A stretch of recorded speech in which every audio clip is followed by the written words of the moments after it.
Sometimes you need dinner and you need it to be quick and you don't want to have to follow a recipe, but also you want something better than just your same old, same old. That's why I'm sharing with you 5 different meal ideas today that don't even require a recipe. It's just to spark some creativity for you, to give you something other than just like a ham sandwich for when you need dinner in a hurry, but you don't want it to be boring. Hey y'all, I'm Mandy, and this is Mandy in the Making. First up, I'm gonna do a light lunch with an ingredient that I've never used before, but I'm stoked to be using it. But before I share that with you, have you tried the crisp apple Olipop? Not sponsored, but Olipop, if you want to send me like a gazillion of this flavor, feel free.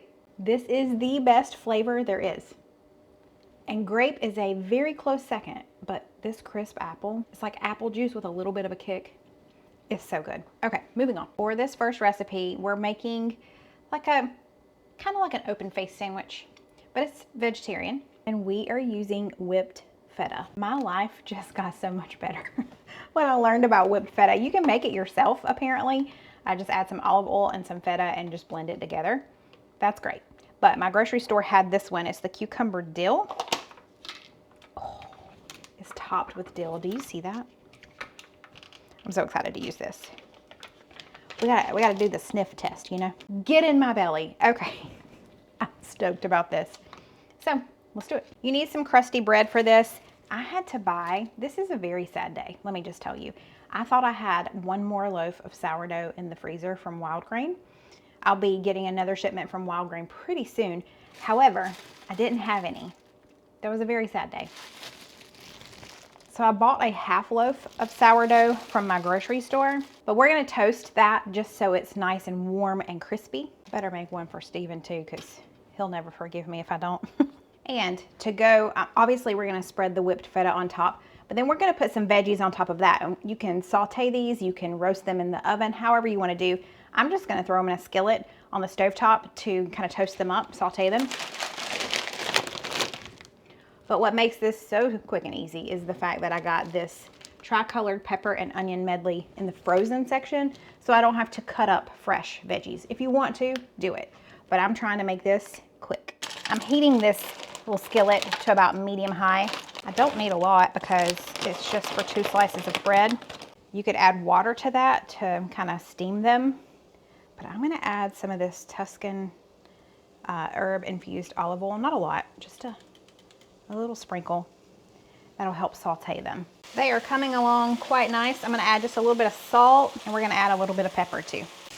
Okay, that took 5 minutes, maybe. It's nice and hot, perfectly sauteed. Let's go assemble our little open face sandwiches. So let's get some of this whipped feta. There we go. And let's just add our warm veggies. Okay, I don't know about y'all, but I think that looks amazing. Let's put this in my belly. Little treat. Let me get you a mic. That is some kind of, what? Whipped feta. I'm gonna take the smaller one, so let me rotate this. All right, that looks good. So we got peppers and onions on there. And is that sourdough bread or? It is. You ready? Yeah. Tink. Man. Wow. That is delicious. So this could be lunch. Yeah. You could also serve this as an appetizer. That feta spread, it goes perfect with those veggies. If you don't know what to make for lunch or dinner and you're not starving, you just want something kind of light. Yeah. This took 5 minutes. It's great. I'm gonna eat this whole thing. I'm gonna stand here and just eat it. One of the best ways to eat your leftovers, if you really don't have a ton of them left, but you don't want it to go to waste, make some baked potatoes and just do stuffed baked potatoes. Now, if you're needing this to be quick, you can do your baked potatoes in the microwave, which is what I'm gonna do. I have this little bag. It's called a, I think, let's see. It's called a tater zapper. I looked down because I still have the little printout from when I bought this. If you've seen that I have these before, these are homemade bowl cozies. This is similar, but it's for potatoes. So I'm just gonna wash my potatoes, and then I'm gonna wrap them in paper towels, and I'm gonna pop them into the tater zapper, and we're gonna put it in the microwave for about 10 minutes. So only 2 will fit in my tater zapper at once, but it tells you exactly how to use it on this little printout. That's why I've kept it. I've had this for years, but I've kept this little piece of paper. And for 2 large potatoes, it's about 10 minutes on high. So let's go over to the microwave. I'm waiting on those to cook. It still has about 8 minutes. So while we do that, I'm gonna heat up some Wendy's chili. I love this Wendy's chili. Discovered it not too long ago. And one of my favorite things to order at Wendy's, other than a Frosty and fries and dip my fries in the Frosty, if you know, you know, is the baked potato and then the chili, and then I pour my chili on top. So we're gonna do that. I'm gonna prep this by heating it up. I got the kind with beans. I think they also sell the Wendy's chili without the beans. And then I'm also gonna get some shredded cheese ready, some sour cream. I'm gonna slice some jalapenos. This is a full-on meal, but it's taking 10 minutes to make. One of the things I love about these Wendy's chili cans is that it's the pop top. I don't even have to get the can opener out. So I'm just gonna put this on the stovetop and warm it up.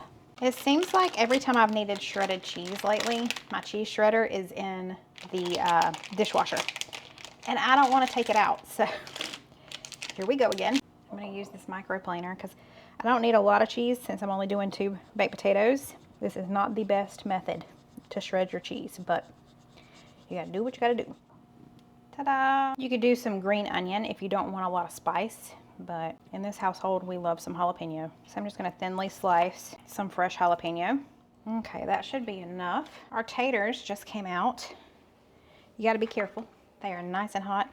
I'm gonna use my little tiny little oven mitts. Let's see if they're done. Sometimes they're not completely done. It just depends on the size. But I'm gonna stick a knife in it just to see. I think that one's done. That one definitely feels done. Yeah, we're done. All right. That takes me back to my fish camp days. If you aren't from the South, then you probably don't know what a fish camp is. It is just a seafood restaurant. And down here we call them fish camps. I don't know why, don't ask me. However, when I worked there, we had to pop the potatoes and you had to do it on the fly. As you were picking up the plate to take it out to carry it out, you had to pop them. I used to have calluses on my thumbs and on my fingertips from popping potatoes. Okay, our chili is nice and warm from being on the stove top. We're just gonna put that all over top. But this works good if you have leftover roast beef or, I mean, pretty much anything. Or if you even have some deli meat that you need to use up. Maybe you ran out of bread, but you still have deli meat. Put it on a baked potato. I don't feel like there's a wrong answer. Put a little cheese over top and some sour cream. And lastly, a few jalapenos. And there is lunch or dinner or whatever on the fly. That's a tater right yonder. We're gonna split one because it's rather large, but Yes. All right. what you think? I think this is gonna be delicious. I do too. Spicy. Cream cheese, or not cream cheese, but sour cream. He got excited about the cream cheese Not too. really. That was one of those sick mind. If you can't tell, he's like, I'm he's a congested. He doesn't feel his Not best. feeling too well. All right, you ready? All right, I am. Think. Ooh, spicy. Oh yeah. Well, that's gonna clean me out. That is gonna get the fluids a moving. Not what you want to hear while you're eating. I love baked potato night. It really is just the best. Super easy. Delicious. I was saying it's a great way to use leftovers too. Yeah. Throw it on a baked potato. Good job, babe. Yeah. Yum. All right. We're going to enjoy this. There's you another recipe idea without really needing a recipe. It is dinner time and we are making another no recipe needed dinner just because I need something quick and easy, but I want something comforting. We're going to make smoked sausage and is it pierogies? Is that how you say that? I've got 4 cheese pierogies. That's how you say it, right? I'm over here doubting myself. Let's ask old Google. Pierogies. Okay, Pierogies. I'm saying it right. Thank you, Google. Have a good day. You can cook these various ways. I've got some water heating on the stove. I'm just gonna boil them because it's really fast to do it that way. But while I'm waiting on that water to come up to a boil, let's chop up an onion and about half of this, and we're pretty much done. I'm just gonna slice this into bite-sized pieces. All right, I'm gonna do just a little more than half. There we go. So our water is starting to steam. Can you see that? So it's getting there. I just turned on the skillet to about medium high. So I added just a little bit of olive oil here. We're gonna add in our sausage and our onions and start sauteing that. Okay, while that gets started, our water is about to boil, so we're about to throw those pierogies in. And of course, because they're frozen, it cools that water down immediately, so we're gonna bring it back up to a boil, and then it just needs to boil for like 3 minutes. And then we'll drain it and add it over here with this. These are browning up really well. They look so yummy. It already smells so good in here. So I just drained our pierogies, and I'm gonna add them in here with our kielbasa. I did turn it down a little bit too, to about medium low. So I was gonna just use sour cream, but then I remembered I have this in there. Can you see that? It's the chive and onion cream cheese. So I can definitely use that as a binder too. I'm gonna do like a spoonful of this chive and onion, and then I'll also do a little bit of sour cream. And we're just gonna let that melt down and kind of coat everything. I'm that weirdo that loves sour cream and can just eat it by the spoonful. I don't, but I always look forward to licking the spoon after I use it for sour cream. Isn't that weird? Okay. Let's stir this around. It's melting very quickly because it's that good spreadable cream cheese. Let's add some salt, some pepper, and of course garlic powder. Okay, our cream cheese is almost completely melted, so it's just about time to eat. This may not be the prettiest ever, but you know what? It's going to be, as Cole would say when he was little, it's gonna be taste good. If you were here for Tuesday's video, then you saw that Steven had been under the weather, but then he was feeling better. Well, he's back to not feeling great today. He's got a fever again. So I am going to do this taste test alone. So sad. Warm, comforting, cheesy goodness. I mean, that is a comfort meal that takes about 10 minutes to make and doesn't need a recipe. I call that a win. So Hardhead over here, even with his fever, said, no, it's my job. I'm supposed to do the taste I test. have my job. I know, I'm sorry. This looks amazing. I don't know what these little things are. They're like almost like raviolis, but No. Right, they're pierogies. They've got cheese and potato, pasta. It's good. pierogies. Have you a bite? Man, there's a little surprise in there. Like a thing of cheese or Holy something. smokes. What? That's good. It is delicious. Good. I love that. Good. There's like a little surprise in there. I love you. You're so cute. Mmm. Enjoy. It's got some cream cheese too. I was gonna say, I thought it was like boursin cheese or Yeah, something. I guess you could probably do boursin too. I mean, there's no Man. rules to this. That is delicious. Yeah, it is. Flavor. Yeah. It's like cheesy and then it's that soft texture of this, whatever that is. Pierogi. Pierogi. Sounds like a dog's name, or like a dog breed. What kind of dog is that? It's a pierogi. I love you. All right, so 10-minute dinner is a win. This was good. Yeah, it is. It is time to make a quick lunch. This could be great for dinner as well. And if you've been around on my channel for a while, you may remember me making something that came up in a favorites. We've made it multiple times. It's Pollo Loco. We're making a version of that that's much quicker, but it's gonna basically be very similar. So let's do that. So I just stopped by the store and got some rotisserie chicken because that's really the easiest way to do this. I mean, you could always cook some chicken or use leftover chicken, but we're gonna go the rotisserie route. So let me get some of this off. So I just cubed up enough for 1 serving because that's pretty much all I'm making, just because I'm just kind of showing this, and then I'm gonna be making something else as well here in just a few. So that's all I need for now. Don't worry, I'm gonna be using this in another video coming up soon that you'll see. Not this video, but I'll be using this later today for that. Now, the only other thing that we're gonna do is we're gonna heat up some ready rice. I got the Spanish style, and we're also gonna heat up some queso. This is the queso blanco, medium from Pace, whatever queso you want. So that's pretty much what lunch is gonna be. So let's just heat this stuff up and I'll assemble and show you. Now, if I were making more than pretty much just one of these packs, I would also open up a can of Rotel and mix that in because the flavors of that would be really great. Then I warmed up some of that queso. I'm gonna pour that over top. Yeah, I think Rotel would be really good in with this. I just didn't want to crack open a can of it and not use all of it, you know. My chicken was still warm because I just got it home from the grocery store. Yeah, I think I'm gonna do a little more queso, but y'all, this is a full meal. You've got your rice, you've got your protein, you've got your dairy. Sometimes you just need something this simple, but we don't think about things this simple a lot of times, you know? When you think simple, you think sandwich or, I don't know, just a frozen dinner or something like that, but this gives you options. I had a little bit of cilantro on hand and I love the flavor of it. So I'm just gonna add that to it too. I think that'll brighten it up a little bit. Let's give this a taste test. Ooh, that's hot. Where's my bowl, Cozy? There we go. Let's dig in. If you're craving Pollo Loco, but you're short on time, do this. Cause it's real close.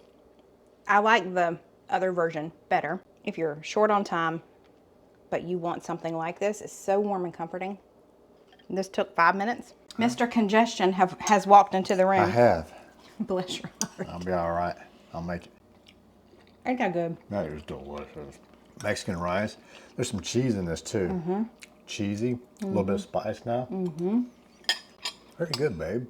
That is, This it's hit hitting the spot. Yeah, this hit the spot. We are the same person.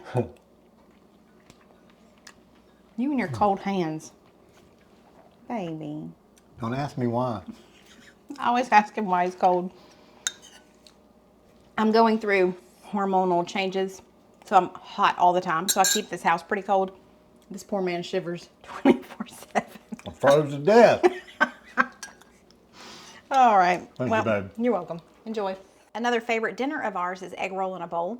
And while the original version that we love and we've made several times is great, sometimes you need a little bit of an easier version. So that's what we're doing today. I thawed some ground pork. You can do ground chicken, ground turkey, ground pork. You could even do ground beef if you want to. Thawed that, and we are going to put it on the stovetop and get started. This is going to take 15-20 minutes. We've got 1 pound of ground pork that I'm starting to cook. When it gets close to being done, I'll add in a couple of things. And for this recipe, you need a large skillet. I'm using my caraway that's a little more like a wok, but it's large as well. And the reason why we need it to be so large, I'll show you in just a minute. While I'm waiting on that to cook though, I wanted to show you why we don't really need a recipe. I'm not gonna be measuring any of this out, but we're just gonna use our usual suspects when it comes to Asian cooking. I'll use maybe 2 to 3 tablespoons of low sodium soy sauce, then maybe a tablespoon of this toasted sesame oil, about the same amount, a tablespoon of rice vinegar. These are the 2 things that we'll add in right towards the end of the meat cooking, a little bit of ginger and garlic. And that's pretty much it, y'all. You don't have to be precise with this. This is just pulling all of those Asian flavors into the meal. You don't need a recipe. Now that this is almost done cooking, I'm gonna add in a little bit of minced garlic, some of that minced ginger as well. Not much of the ginger. Stir that around. And I will need to drain this because it is pretty fatty, but let's just let that continue to cook and let those garlic and ginger flavors really do their thing. Now let's add in 2 to 3 tablespoons of soy sauce. I've got toasted sesame oil that's going in, about a tablespoon of that, about the same amount of rice vinegar. Let's coat that and mix that around really well. Okay, those flavors, you can just smell that. Oh my goodness, it smells so good. And then we're taking the easy route. I'm gonna use this whole thing of coleslaw. It's just cabbage and carrots. We're gonna dump this in here and let it wilt down. And that is why you want a large skillet. My other regular skillet that I normally use probably would have worked, but I very rarely use this one, so I wanted to use it. We're just gonna let this wilt down. We don't want it to get mushy, but we do wanna really kind of coat it in all of the seasonings. So I'm gonna stand here and kind of babysit this for the next little bit. We'll let this wilt for maybe 5 minutes, and then we're pretty much ready to eat. This is a very easy version of egg roll in a bowl. It's been about 5 minutes. We are done. I chopped up some green onion I'm gonna throw on here, and then we've got some sriracha mayo that we'll top it with, but that's dinner in about 15-20 minutes. So unfortunately, Steven is really not feeling well right now. So I'm gonna do the taste test for you, but I know it's gonna be good. I love this sriracha mayo for a little bit of heat. The inside of an egg roll. If you really want the crunch of like the egg roll wrapping, you could do wonton strips, but like the crispy chow mein noodles or something like that. That would be good on top, but this is perfect. Absolutely perfect. The toasted sesame oil sends it over the top for me. Okay, there you go. That is meal number 5, right?